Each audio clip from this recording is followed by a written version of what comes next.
वो नहीं, वो पुश्त मुबारक जहाज की नजर आ गई, वो जहाज का मुंह मुबारक नजर आ गया, जहाज का पर मुबारक नजर आ गया, जहाज उस हदूद से निकल के उस हदूद में दाखिल हो गया, जहाज अडयाला जेल के ऊपर से आया तो अंदर नारे लगाए गए अडयाला जेल के ऊपर से जब गुजरा, जहाज उतरा तो हमारा सारा निज़ाम सरेंडर कर गया। नवाज शरीफ साहब के हाथ पे तो कबूतर है, कबूतर जो है उसने आंखों में आंखें डाली हुई हैं, दोनों एक दूसरे को नवाज शरीफ साहब उनको गाने सुना रहे हैं, वो कबूतर को गाने सुना रहे, फिर कबूतर उड़ गया, फिर तोते उड़ गए, फिर पता नहीं सारे ही उड़ गए। तो अब माशाल्लाह वो सारे गायब हो चुके हैं। मुस्लिम लीग ने अपने, मुस्लिम लीग का प्रॉब्लम ये है कि वो उसको पता है कि साडा पंजाब गया नंबर 1, दूसरा इलेक्शन ऑडिट हो गया, असी गए नंबर 3, हमारे पास गवर्नेंस परफॉर्मेंस है कोई नहीं। हसीना जो फरार हुई है बांग्लादेश से, हसीना जिसने जो मानी नहीं और फरार हो गई, हसीना का फिर भी उसके पास कोई चंद चीज़ें थी कि मैंने गुर्बत से लोगों को निकाला, मैंने इंडस्ट्री को बूम दिया, मैंने एक्सपोर्ट बढ़ाई, साढ़े को तो वो भी कोई नहीं। फिर उसके बाद ये है कि अगर हमारे मुकदमे खुल गए, फिर उसके बाद नवाज शरीफ की लॉन्चिंग नाकाम होगी, अब हम क्या लॉन्च करें। तो फिर ये सारी चीज़ें मुस्लिम लीग की, और मुस्लिम लीग चाहती है कि पीपल्स पार्टी जी ये बदनामी रुसवाई है साढ़े नाल मिल के लवे, तो वो और वो चाहती है कि इमरान खान पर अगर कोई संगीन मुकदमा चलाना है तो हमारे साथ खड़ी हो, और अगर पीटीआई पर पाबंदी लगानी है तो हमारे साथ खड़ी हो, अगर हमने अदलिया से लड़ना है तो हमारे साथ खड़ी हो। पीपल्स पार्टी अक्लमंद है, वो थोड़ा सा एक कदम पीछे हट के खड़ी है। इसी पे जरा होल्ड ऑन शाद भट्टी साहब, आप बड़ी अच्छी बातें करें, इसी पे एक और सवाल करती हूँ। वैसे तो वो माफी मांगेंगे या नहीं मांगेंगे, क्योंकि पंजाब में बिल्कुल ठीक कहा आपने कि पीटीआई बड़ा टफ टाइम दे रही है नून लीग को, और नून लीग को भी इस बात का पता है, लेकिन माफी मांगे या नहीं मांगेंगे ये नहीं दे रही। बस करें टफ टाइम बस कर देना यार, सच्ची बातें बताएं कर लोग को, कौन सा टफ टाइम है। ठीक है सर, 8 फरवरी के इलेक्शन में नवाज शरीफ साहब की अपनी सीट देख ले, हाँ, वो बिल्कुल वो फॉर्म 45 47 बिल्कुल वो हो जाएगा, तो फिर तो पता चल जाएगा। गुजर गया, कल क्या होता है ना आपको पता है ना मुझे पता है। फारिग हो गए लीगी इस वक्त आज की घड़ी तक। ठीक है, आप कह रहे हैं फारिग हो गए लीगी, मुझे बताएं कि ये जो माफी है अगर मांग ली जाती है मंजूर हो जाएगी? देखें बड़ा इफ्स एंड बट्स हैं। एक तरफ तो मैंने ये बताया ना कि हुकूमत अदलिया से लड़ाई के मूड में है, इमरान खान पर मुकदमे और तरीके इंसाफ पर पाबंदी के मूड में है, और उसके लिए वो सफ़ें दुरुस्त कर रही है। दूसरी तरफ इमरान खान साहब को मुसलसल समझाया जा रहा था कि बराए मेहरबानी करके मेहरबानी करें और लड़ाई कम करें।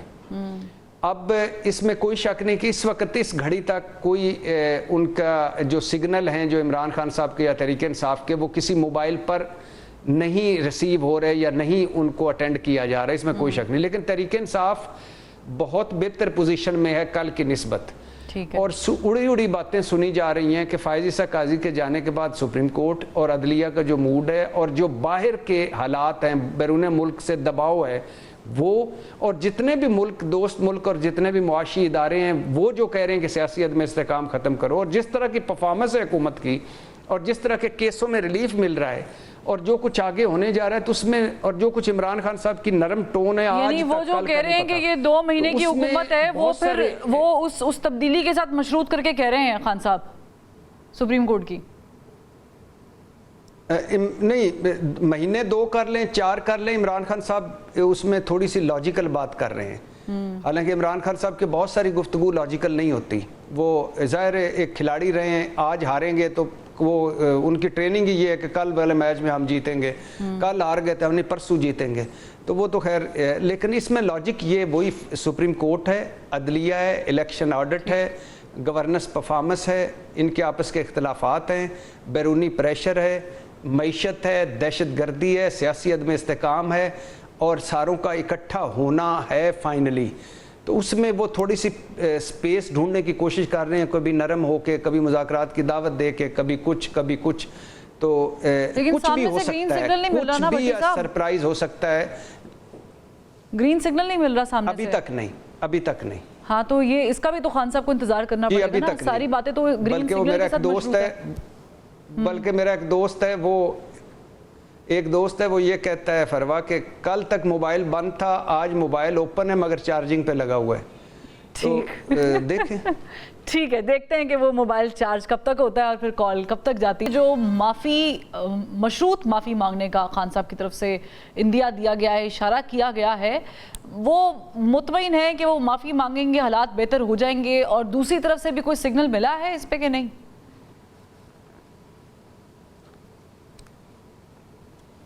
शुक्रिया। खान साहब के जिन अल्फाज को मीडिया ने मशरूत माफ़ी का नाम दिया है, मेरा ख्याल है वो न माफ़ी है न मशरूत माफ़ी है, बल्कि एक चार्जशीट है जो खान साहब ने लगाया है। खान साहब के अल्फाज जो हैं उनको समझना चाहिए, और जिस खान साहब को मैं जानता हूँ या पाकिस्तानी जानते हैं, वो खान साहब ऐसा नहीं है कि वो माफ़िया मांगे, ज़ुल्म भी उन पे हो, ज़्यादती भी उनके साथ हो, उनकी पार्टी के साथ हो, और माफ़िया किस उम्मीद पे मांगे? कोई नेकी और खैर की तो तवक्को ही नहीं है किसी से। तो फिर हमें यकीन है कि जो एजेंडा है, जिस एजेंडे पे कारबंद है, उस एजेंडे को इन्होंने पूरा करने के लिए अपनी तमाम कोशिशें और तमाम जो उनकी सलाहियतें सर्व करनी है।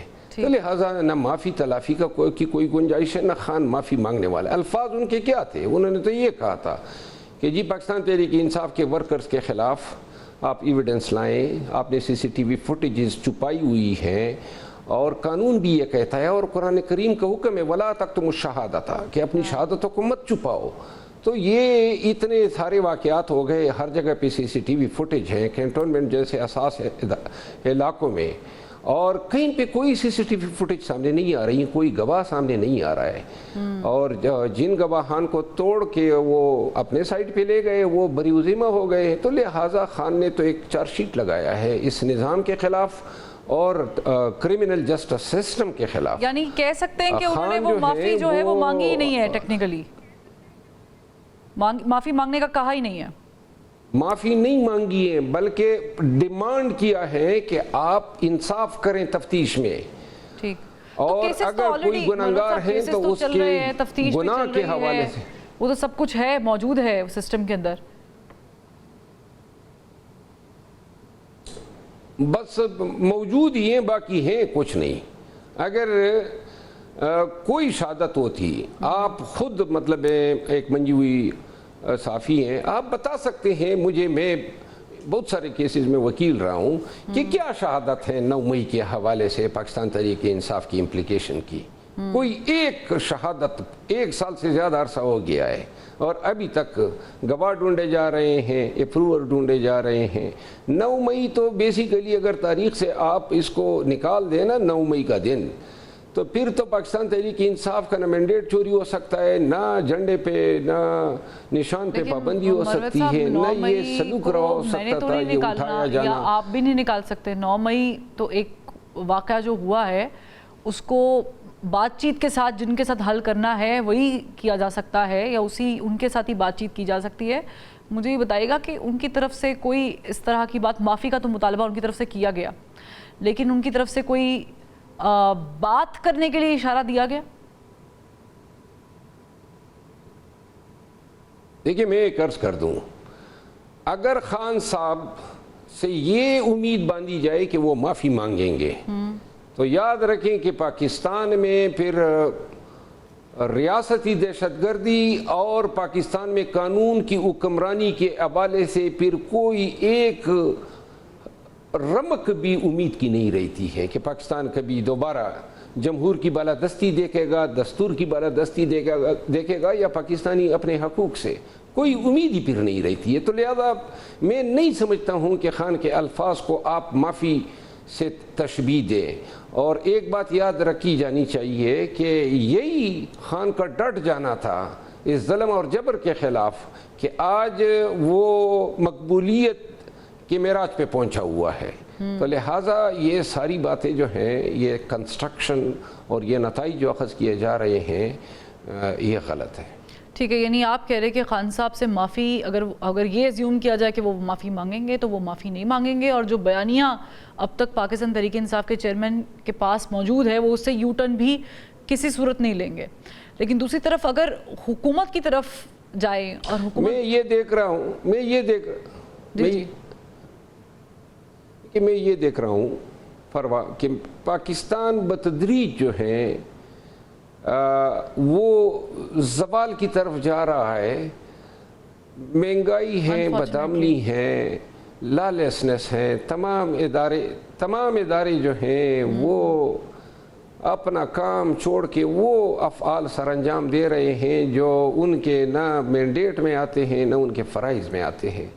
मुल्क जो है वो एक ही उम्मीद रख सकता है। अब ये जो बांग्लादेश में वाक़यात हुए, मेरा ख्याल है पाकिस्तान को भी ज़रूरत है कि मैं इसी पे ही सवाल करना चाह रही थी आपसे। आपने बांग्लादेश का जिक्र किया है मरवत साहब, बांग्लादेश में जो कुछ हुआ है इस पे खान साहब ने कहा है कि यहाँ के हुक्मरानों को भी कहा जा रहा है कि तैयारी रखें, मगर यहाँ पे ये सवाल पैदा होता है कि किस किस्म की तैयारी रखनी चाहिए, किस किस्म का खौफ रखना चाहिए। खुदा ना ख्वास्ता 9 मई जैसा वाक़या हुआ, उसके बाद हमने देखा बैकलैश जो हुआ। अब अगर बांग्लादेश की मिसालें यहाँ पर कायम होना शुरू हो गई तो बड़ा सवाल आ जाएगा।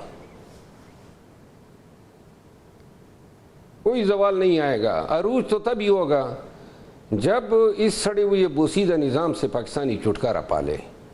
ये मुल्क है जो आपके सामने है। आपकी मीडिया की आज़ादी है, बुनियादी इंसानी हकूक़ की आज़ादी है, अदालतों की आज़ादी है, और चंद अशरफिया जो हैं वो इस पूरे निज़ाम पे काबिज़ हैं। तो लिहाजा जो बांग्लादेश में हुआ, ये जी बांग्लादेश में जो हुआ मिलते जुलते हालात थे। यही काम हसीना वाजिद ने किया था। इलेक्शन जो है चोरी किए। ठीक है, बिल्कुल सही कह रहे हैं।